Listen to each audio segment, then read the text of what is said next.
A Bíblia Nossa de Cada Dia está começando agora e você é muito bem-vindo para nós meditarmos em mais um capítulo da Palavra do Senhor.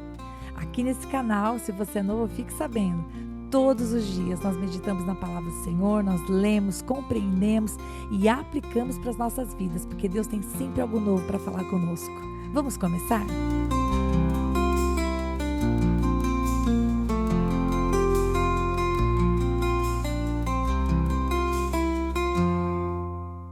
E hoje nós vamos meditar no capítulo 4 de Ruth, o último capítulo dessa história maravilhosa que nós temos meditado nesses dias.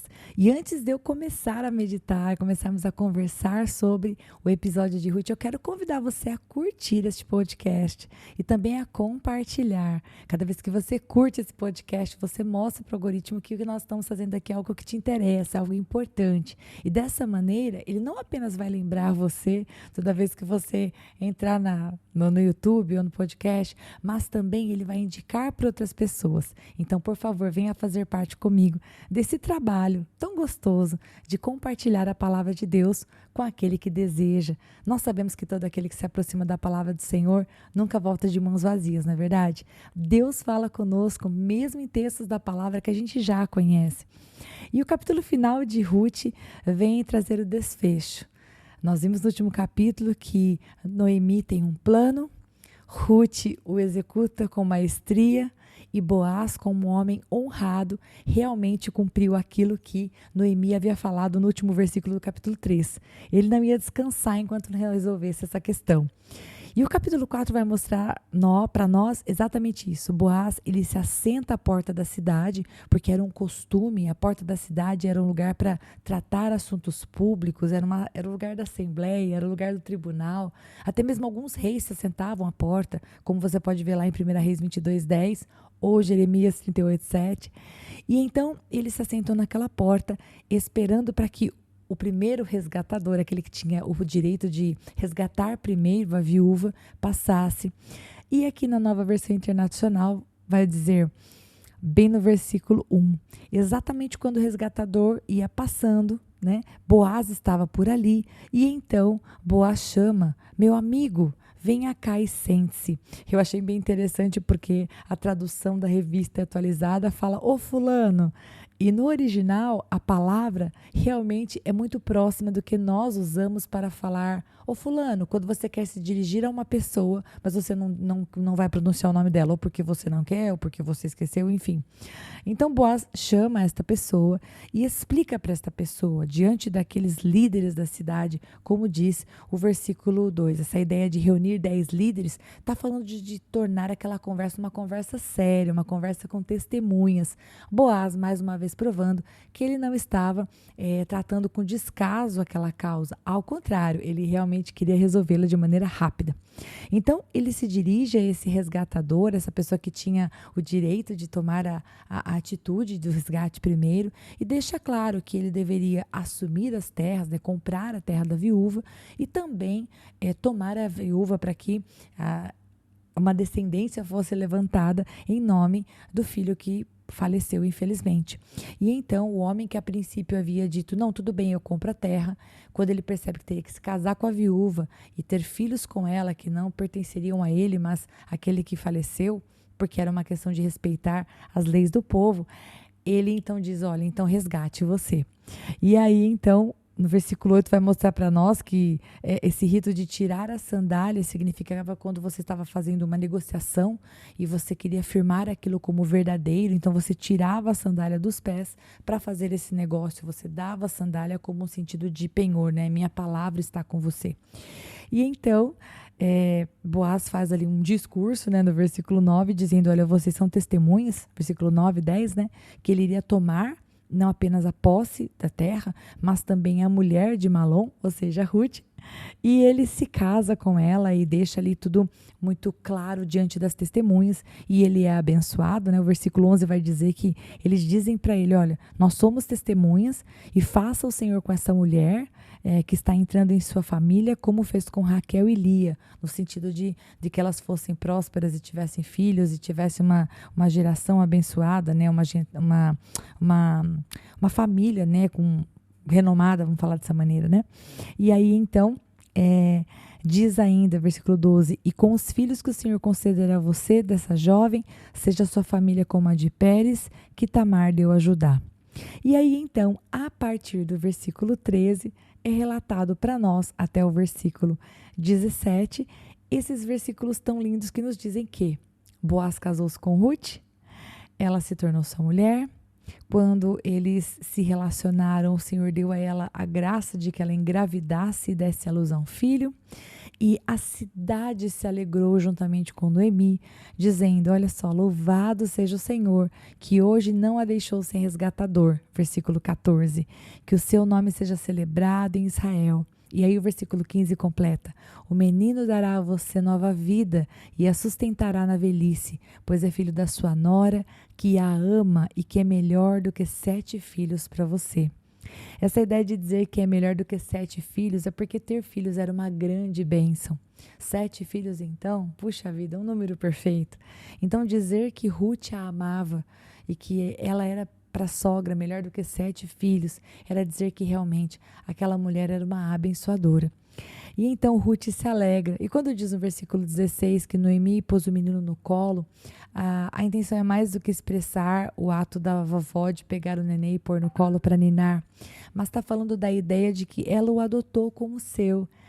Ela o tomou para si, ela o envolveu nos braços e muito provavelmente, né, o criou, o amou, o abençoou, como toda vovó deve sentir o desejo de fazer quando realmente tem no coração a preciosidade que nós temos, a graça de ter um filho, um neto e tudo mais. E aí nós entramos numa parte muito interessante, queridos, mas muito interessante mesmo. Porque nós vamos ver aqui no versículo 17, antes da gente falar da genealogia, né? Noemi teve um filho e lhe deram o nome de Obed. Quem foi Obed? Obed foi o rei, o avô do rei Davi, né? Logo na sequência do versículo 17 vai dizer, esse foi o pai de Jessé, pai de Davi. E quando nós falamos pai de Davi, a gente não deve pensar apenas em Davi, o rei, como o fim dessa conversa, porque o nosso Senhor é da raiz de Davi. Então nós pensamos, uau, nós estamos falando da genealogia de Jesus Cristo. E aí do versículo 18 até o versículo 22, é exatamente isso que o autor nos apresenta. Está dizendo, esta é a história dos antepassados de Davi desde Pérez. Pérez gerou Esrom. Esse Pérez foi o filho que Judá teve com Tamar, sua nora. E Judá, ele era filho de Lia e não de Raquel, ok? Acho legal fazer essa observação, porque se você conhece a história, você sabe que Lia, ela não era mais amada, né? O seu esposo amava mais a outra esposa, mas ela gerou Judá. E Judá, juntamente com Tamar, gerou Pérez.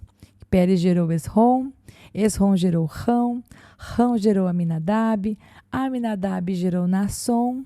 E aqui a gente chega numa coisa interessante. Salmão, Nasson gerou Salmão, você está no versículo 20. E Salmão gerou Boaz. Se você para aqui e você vai lá em Josué capítulo 2, você vai ver o nome de uma moça chamada Raabe. Raabe morava nos muros. E Raabe foi uma das pessoas da cidade de Jericó que sobreviveu à invasão. E ela foi livre, ela foi liberta, ela foi salva juntamente com a sua família, porque ela confiou em Deus. Raabe confiou na promessa de que o Senhor daria aquela terra para o povo dele. O engraçado é que Raabe, o que Raabe tem a ver com Salmão?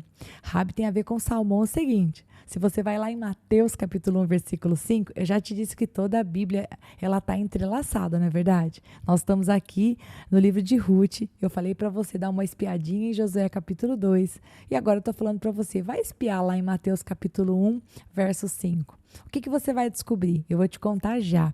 Você vai descobrir que Salmão, ele se casou com Raabe, e Raabe deu à luz a Boaz. E Boaz se casou com Ruth. E isso tudo não seria tão, vamos dizer assim, digno de fazer o destaque se tanto Raabe quanto Ruth não tivessem uma característica em comum. Foram pessoas que decidiram entregar as suas vidas ao Senhor Deus e crer no Deus deste povo, porque elas não eram do povo, elas eram de fora do povo. tanto Raabe quanto Ruth decidiram seguir o Deus Todo-Poderoso. E esta fé que elas tiveram aponta para uma coisa, porque elas fazem parte da linhagem de Jesus Cristo.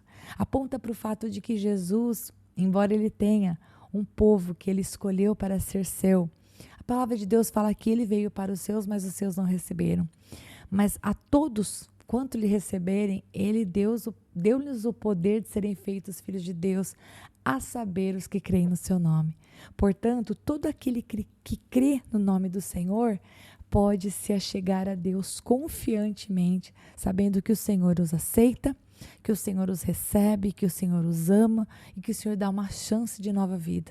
E foi exatamente isso que o Senhor Deus fez com Raabe, que era uma prostituta lá na cidade de Jericó, e fez com Ruth, que era uma moabita. Ambas entregaram ao Senhor os seus corações, e o Senhor lhes deu família, e não apenas família, mas o Senhor lhes deu descanso. E o descanso não é a ausência de problemas, obviamente, mas deu a elas a graça, uma graça maravilhosa. Nenhuma delas imaginava que a vida delas seria conduzida a ponto de que dos filhos, dos seus filhos e filhos, chegariam até Jesus, o Filho de Deus. Muito bem, eu paro aqui este capítulo, eu termino o livro de Ruth juntamente com você. E você sabe, depois de explicar o capítulo, eu gosto muito de fazer uma aplicação para as nossas vidas, porque eu acho que realmente todas as vezes que a gente lê a palavra de Deus, além de ser um ensino daquela época, a realidade da vida daquelas pessoas, aquele ensino sempre fala algo de Deus que não está preso ao tempo do texto, mas que se aplica às nossas vidas.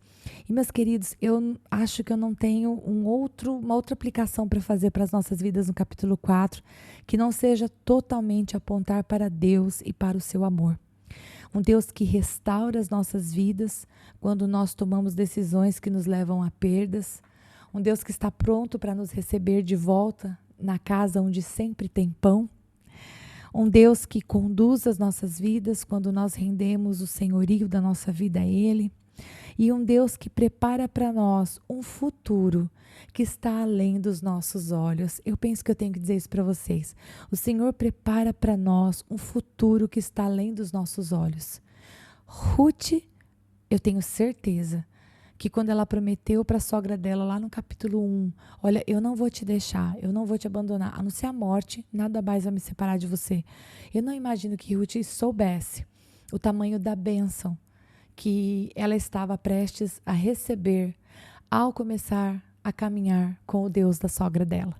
E, obviamente, que os dias que seguiram aquela decisão que ela tomou não foram dias fáceis. Não foi assim. Ela resolveu entregar a sua vida para o Deus da sogra, para o Deus Todo-Poderoso, e a sua vida mudou. Ficou sem lutas no dia seguinte. Ao contrário, pesquisando, eu sei que era cerca de 80 quilômetros entre o lugar onde elas moravam antes e Belém.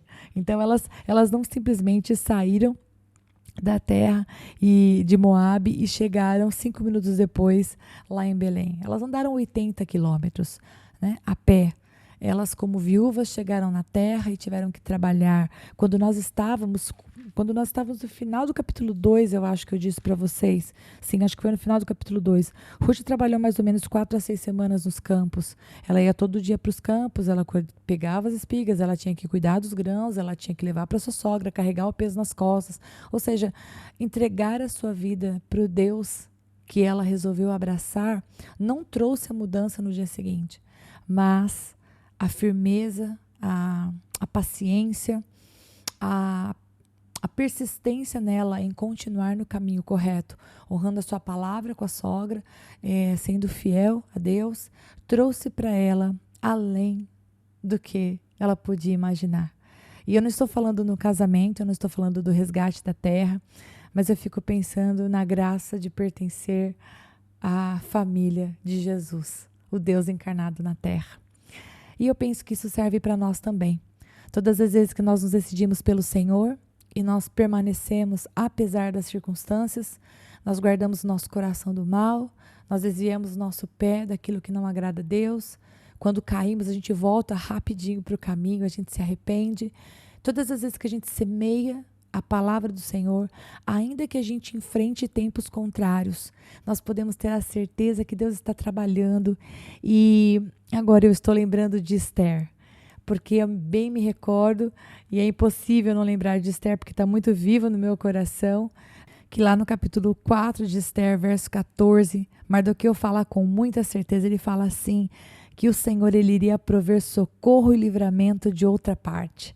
E eu fico pensando nisso. Deus abençoa aqueles que confiam nele. Ainda que a nossa confiança muitas vezes passe por um momento de espera e a gente precise continuar caminhando no caminho, ainda que a gente não veja exatamente onde a gente vai chegar, que eles tenham uma certeza. Aqueles que confiam no Senhor nunca serão frustrados. Foi assim com Ruth, foi assim com Noemi, foi assim com Esther, e foi assim com todos os homens de Deus que nós vamos estudar aqui nesse podcast, enquanto o Senhor Deus me permitir. Então eu encerro por aqui. Que Deus abençoe muito você e amanhã nós estamos juntos novamente, se o bom Deus permitir, para nós falarmos um pouco mais sobre a palavra de Deus. Deus te abençoe.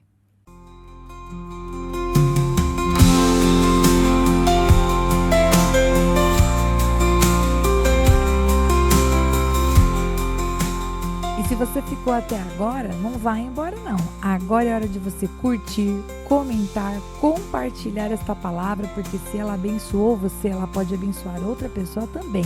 E lógico, se inscreva no canal, ative o sininho, assim você não perde os próximos episódios. Deus te abençoe e até lá!